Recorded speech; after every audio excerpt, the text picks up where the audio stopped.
I'm Neil Nash. I'm the Managing Director for the Eastern U.S. for our core diagnostics business here at Abbott. It is my privilege and honor to welcome Jessica Giaccona to the stage with me today.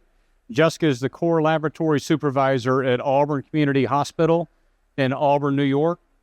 Jessica is board certified and New York State licensed medical laboratory scientist. She is a two-time graduate of Wayne State University in Detroit, Michigan. She has a bachelor's degree in biological sciences as well as a bachelor's degree in medical laboratory services.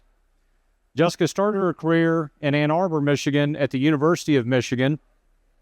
She then relocated to Central New York with her family.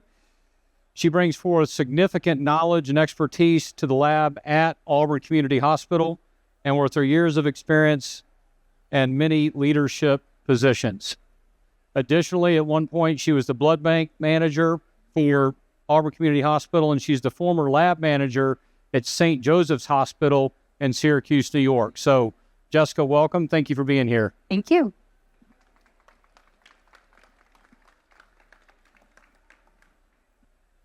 So this is our disclaimer. So, Jessica, if you could describe for us your hospital and your laboratory. Sure.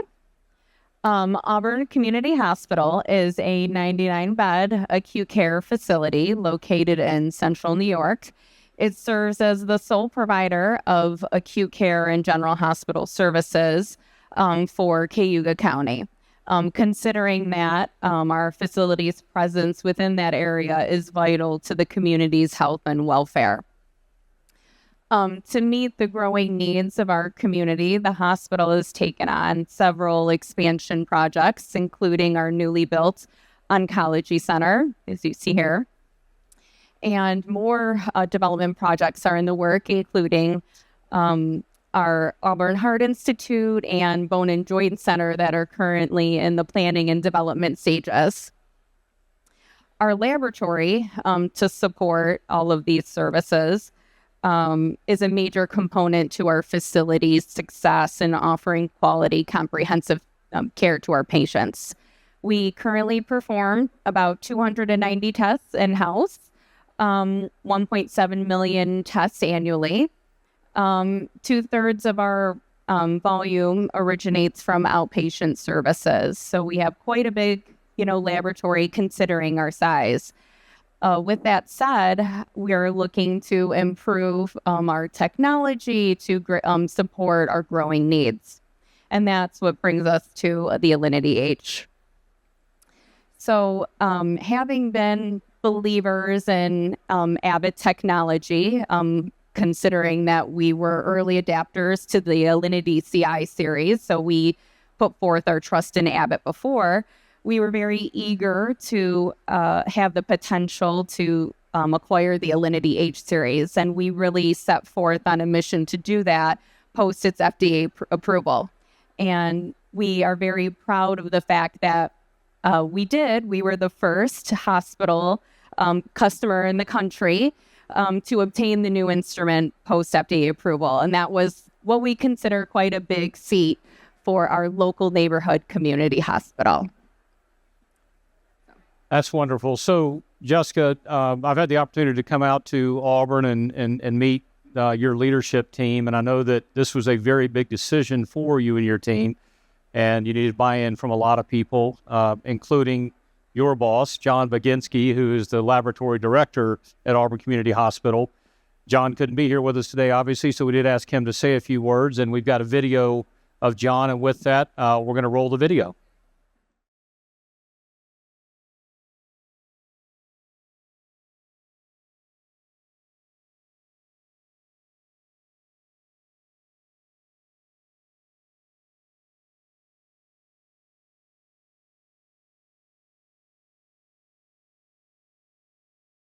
I'm John Baginski. I'm the technical director of the laboratory here in Auburn Community Hospital. I wear several hats, but technical director is where I focus most of my time.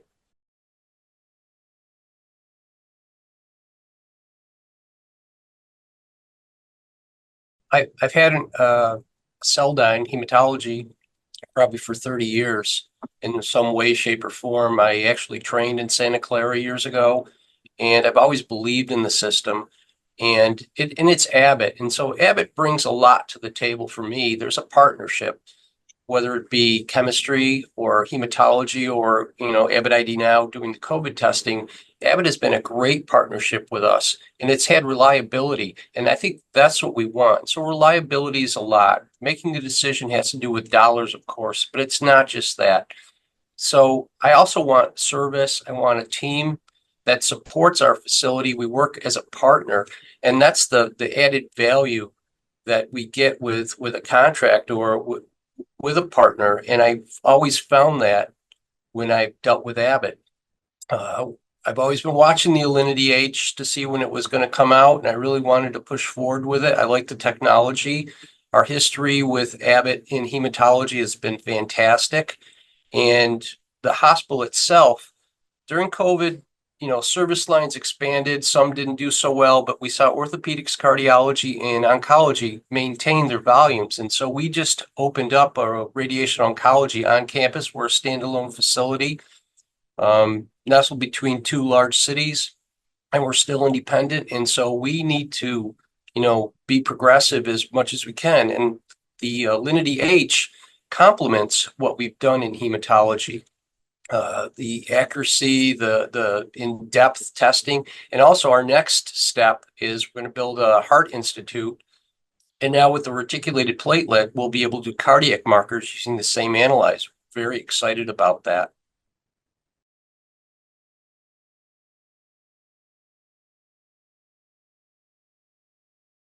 So to get an analyzer is, I might want something, but I have to sell it to different departments for the approval. And first is, of course, our pathologist, the medical director of the laboratory, which he understands the relationship and what Abbott has done for our laboratory. And I also have to meet with the chief medical officer, and I have their support, and also the chief financial officer to make those decisions to go down that route. And they saw the history that we had with Abbott. And our laboratory is a very unique laboratory, whether it be our turnaround times or our efficiency rates, which really are phenomenal. And so they trust what I present to them, but I still have to present to them. And I deal in data. I have 3 screens on my desk, and I present numbers that are accurate. And Abbott was the way to go. And being a smaller facility, I don't have the bureaucracy that to get the approval, and we were able to do that, with 100% support. All right. So, Jessica, we've heard from John. Now, from you, obviously there were several pivotal factors in the decision you made looking at various hematology systems. What was it about the Alinity H that was most compelling to you in that decision-making process? Sure. So from a laboratory's perspective, there's a few elements that we would want to consider when looking at new instrumentation. A few of them being capacity, reliability, efficiency, and improved technology. And the Alinity H series option embodied all of those things. And considering capacity in regards to that aspect, the Alinity HQ, the analyzer component of the H series, has a high throughput in processing 119 CBCs per hour for each individual HQ module. And with that expedited processing, each sampling takes less than a minute to complete. There's no sacrifice in the quality of that measurement. With each sampling, even though it's a really short time, each sampling counts up to 750,000 events in comparison to our former technology that only did 20,000.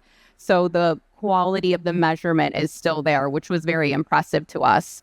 In addition to that, there were advancements to the tech, reagents, algorithms, and customization capabilities. And we saw that as a great enhancement to increasing workflow efficiency, specifically how we were able to customize our lab protocols algorithms to automatically reflex to slide creation, which in our laboratory was a former manual process that was tech dependent. So this really streamlined that and increased efficiency overall. Okay. So making the decision was difficult enough and getting it through the process. Now it comes time for implementation, and moving from one platform to another can sometimes be met with challenges. Tell us what your experience was like with the implementation and how that collaboration worked with the Abbott team. Of course. So having experienced several new implementations, new instrument implementations with different vendors, I can say with confidence that this experience was truly seamless. From planning to training to install, it really, truly exceeded our expectations. No stone was left unturned. Any concern or question that we had was addressed swiftly and appropriately, even to the point of recruiting a global technical support specialist overseas to assist with our install. So that was, great customer service embodied right there. We were also very impressed with the commitment to education and training. We had a great experience at the Abbott Dallas Training Center, where we got excellent hands-on experience that made us feel very comfortable with the analyzers, and we brought that back with us. And then also the technical application specialists came on site and provided great knowledge and expertise to our staff and assisted wholeheartedly with the training, made sure we were completely satisfied with that. So we really could not have asked for a better partnership. And to put it in perspective, we got the instruments in December and were live, had our staff trained by February. So I think that speaks to the quality of the implementation. Thanks for sharing that. Very, very impressive, and that is a pretty condensed timeline, so thank you. So I know that you also have done some studies between your previous analyzer, the Celdine Sapphire, and the Alinity H. Could you highlight some of the operational as well as efficiency enhancements between the previous system you had and the Alinity H that you have today? Of course.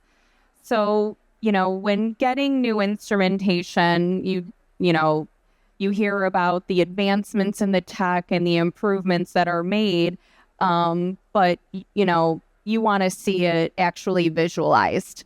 You want to know that you've made a good investment and that there is true improvements there. So I did my own internal study during the validation process, where I did a comparison of the performance of our former hematology platform, which was the Celdine Sapphires, to that of the Alinity HQs, to the Alinity H series, using patient specimens that were being received in our laboratory. And I'll go over a couple examples that will give a comparison of what that was like.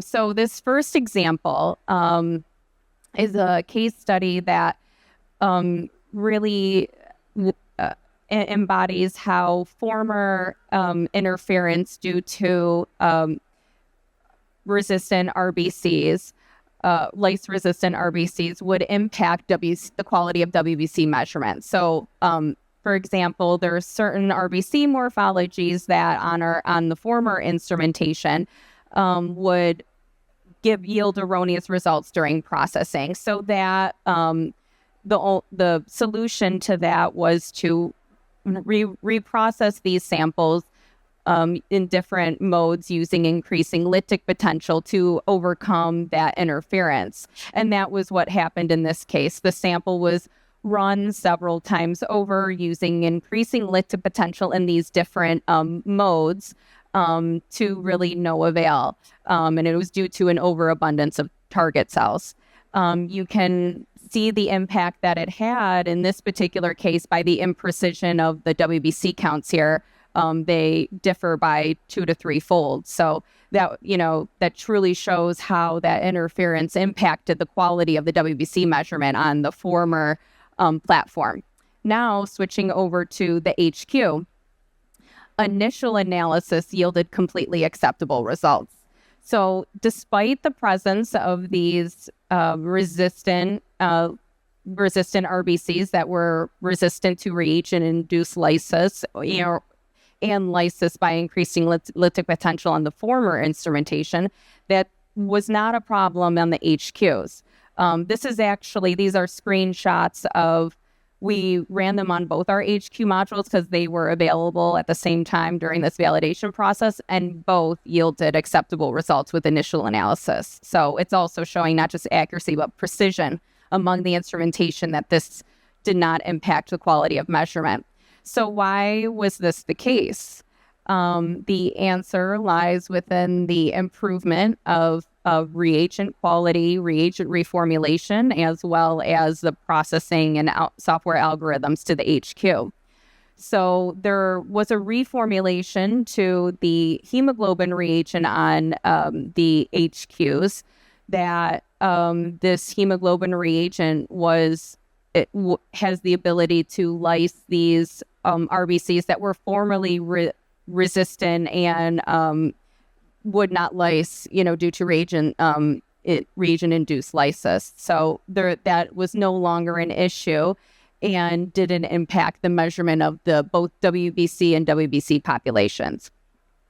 However, the software algorithms were, even though despite it giving quality results for both the RBC indices of the CBC as well as the WBC and WBC subpopulations, it still indicated the presence of these resistant RBCs as a morphological flag. We built our lab protocol that it would reflex to an automated slide. This way we could indicate the presence of that clinically relevant information, that there were target cells present. We still were able to automatically release CBC results that, were quality CBC results, and also provide that clinically relevant information that there were the presence of these clinically relevant RBC morphologies with that reflex to the slide review. So in comparing these two methodologies, we had the former have the need for several reprocessing, which, will require more sample from the patient, require the use of more reagent and more time. So a far, not just less accurate, a less efficient process versus the HQ that provided acceptable results with the initial analysis, as well as automated reflex to the creation of a slide for that review. So an overall more accurate and efficient process. This next case study will describe different interfering substances, such as the presence of hemoglobin C crystals, nucleated red blood cells, and some other resistant RBCs, specifically spherocytes, and how those either interfering substances or interferences with RBCs impacted WBC measurement, and how that was difficult to account for on the previous technology.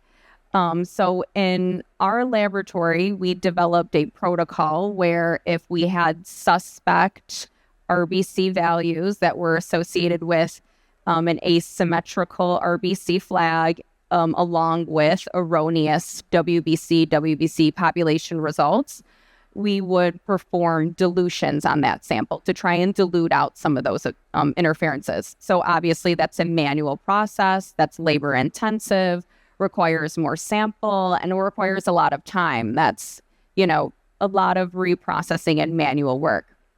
And sometimes it would clear these interferences and sometimes it wouldn't. So you would do all of that work and you may or may not get an acceptable result.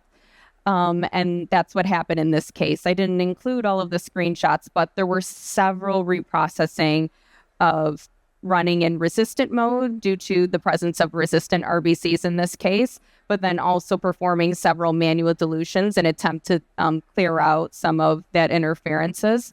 And that didn't work. We ended up having to manually create a slide and do a manual WBC estimate. So a long way to get to the final result.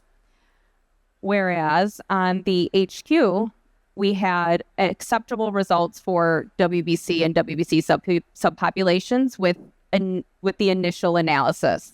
There was no reprocessing required or involved with the HQ. So a huge, improvement in not just the quality, but the efficiency of the sample processing. And why was this the case? And in this scenario, it's attributed to reformulation of the WBC reagent that with the HQ is semi-permeable and will fluorescently tag the nuclei within within these white blood cells and nucleated red blood cells. So if you have an overabundance of nucleated reds or of these other interfering substances, it's able to differentiate between the two on a reagent level, therefore improving the quality of analysis from the initial sampling. And we saw a major improvement specifically in this case in comparing the two methods, the difference in time from in resulting that CBC data from initial sampling to results was the difference of 42 minutes on our former hematology platform, the Celldyne Sapphire, to less than a minute on the HQ. So that truly embodies the improvement of the system as a whole, and how the there's improvement to the analysis in both accuracy and efficiency. Wow. Impressive. And thank you for sharing that with us. And I think it's pretty safe to say you were happy with the Sapphire and it's just gone to the next level with Alinity H. So yes, again, thanks for sharing that. Definitely.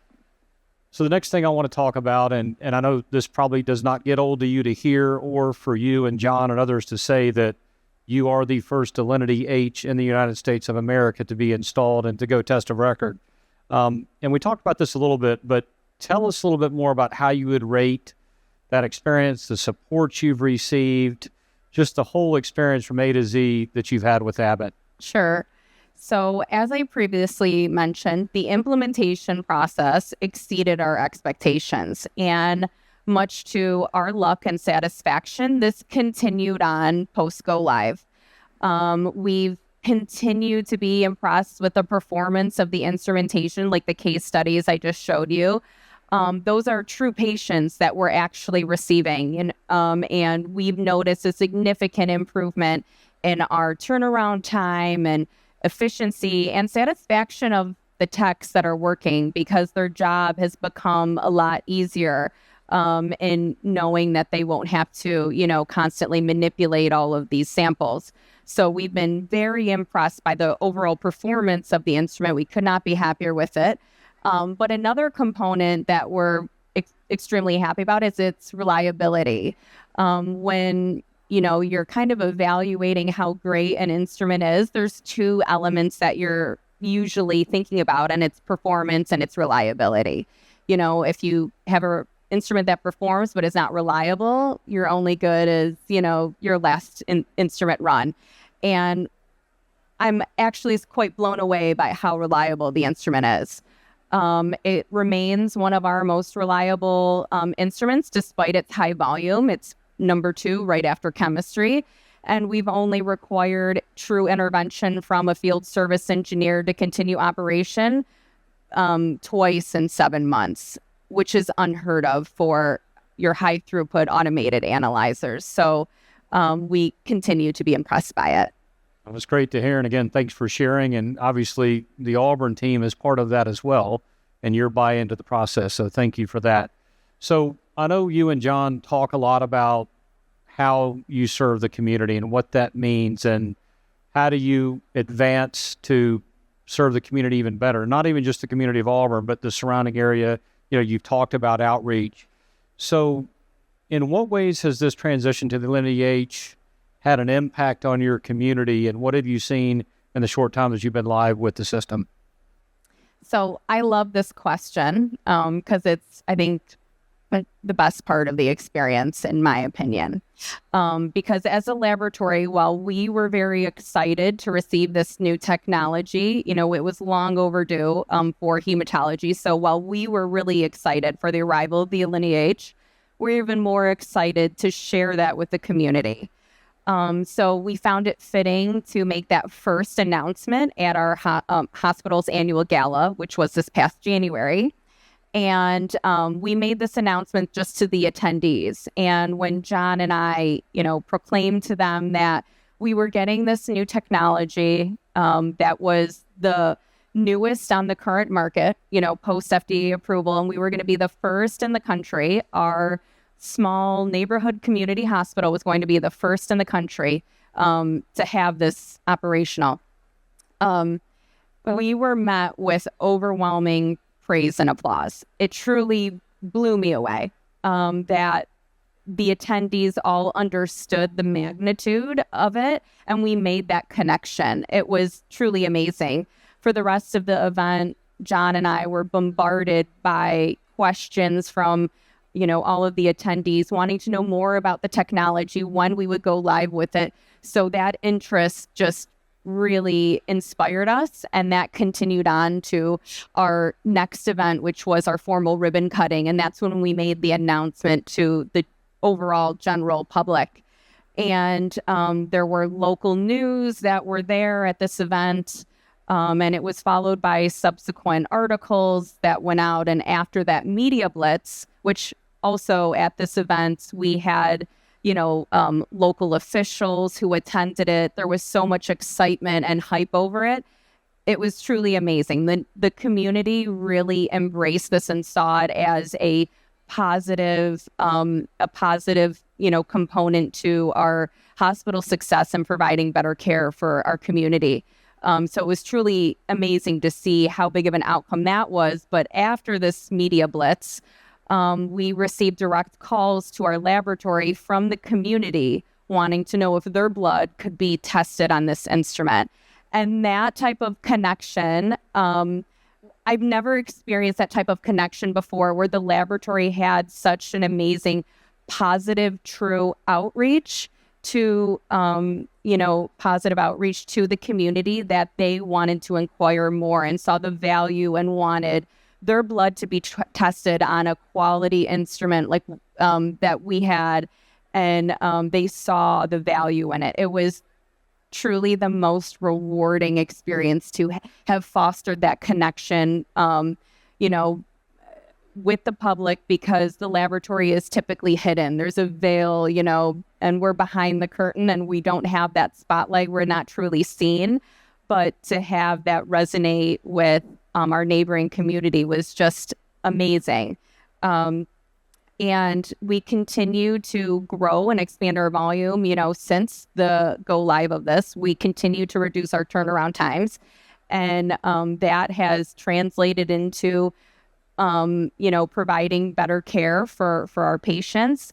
And that is our, never ending goal of, reaching to continually provide better quality care to our patients. And I'm very grateful to Abbott for helping us achieve that never-ending goal, because we've truly impacted our community and improved the quality of life within that community. And it's a community that I'm a part of, that's made of my neighbors, my friends, and my family. So it's very personal for me, and I'm very grateful to Abbott for helping with that. Wow. What a great answer. You said that you liked this question.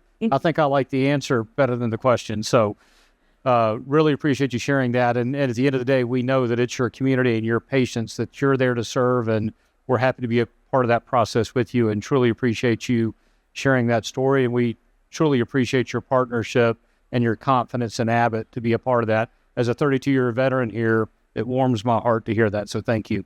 Really appreciate it. Thank you so much. So with that, that's what we have from a formal perspective, if you will. But if there's any questions anybody might have, we do have a mic. Feel free to ask Jessica a question.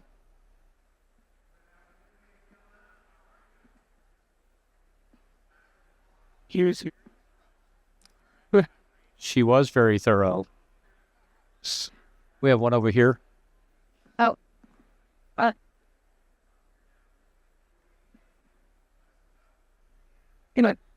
I see. I'll hold it. Okay. Hi. How large of a community in terms of demographics and population numbers? Because I was quite impressed with the fact that you've expanded and now have a cancer center on top of the the community hospital and acute care setting. Yeah. I wish I had exact numbers, but I could put it somewhat into perspective for you. So Auburn is a small city, but it's located in between. I'm not sure if you're familiar with Central New York. It's in between two major cities, in between Rochester and Syracuse. And in between, those two major cities like Auburn, there's several smaller towns and cities that comprise Cayuga County, and there's no other hospital or large facility for those patients. They would have to travel for care up to, either way, about an hour or so. So us expanding our services is vital to all of those, smaller towns and cities that are near us. Because we're their, sole provider for all of these services, unless they want to travel further out. It's critical to the health and welfare of that community. I don't want to misquote and give an actual number of the population, but so we're servicing all of those towns in between. Okay. There was an earlier question that somebody asked, so if you don't mind, I'll just go right ahead, speak on please. it. So someone earlier had asked, what other brand of instrumentation do we have in our laboratory, and specifically what other Abbott instrumentation do we have? And I mentioned this earlier, but we also have the Abbott Alinity CI series, the chemistry and immunoassay platform. And that's something I think that's important to share, because I think part of the success of our go live for Alinity H series is that and another factor into our decision was that we used technology in our laboratory that were a part of the same Alinity family, Alinity brand of instrumentation. And this translated to easier training of our staff. They were familiar with the Alinity instrumentation. The screens are similar. So it was easy for the staff to feel comfortable, in learning this new instrumentation without having it be an uphill battle. And they continue to use, both of these are main instrumentation that sees the highest volume, both our chemistry and our hematology. We continue to use them with ease. And, if a tech hasn't been on either instrument a long time, it's an easy transition because they have that familiarity and comfortability with utilizing the same Alinity instrumentation. Yeah.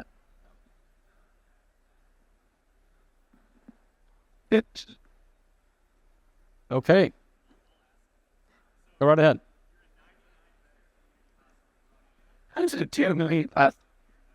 On a volume throughout. Okay.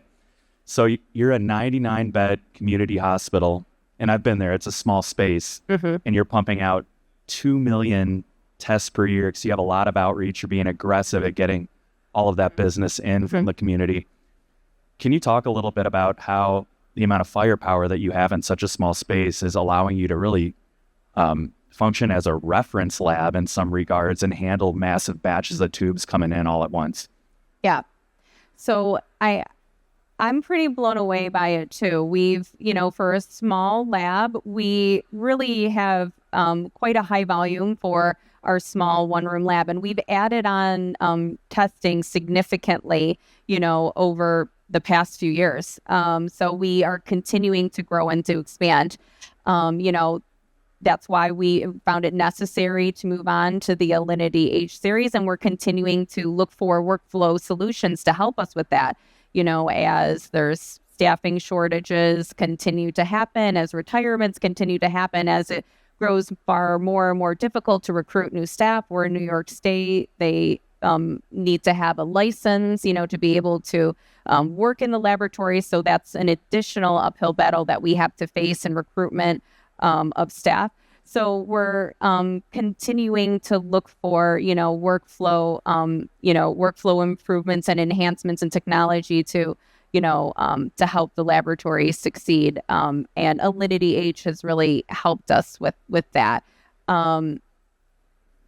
So we're happy with that, and we're continuing to figure out what other solutions we can come up with.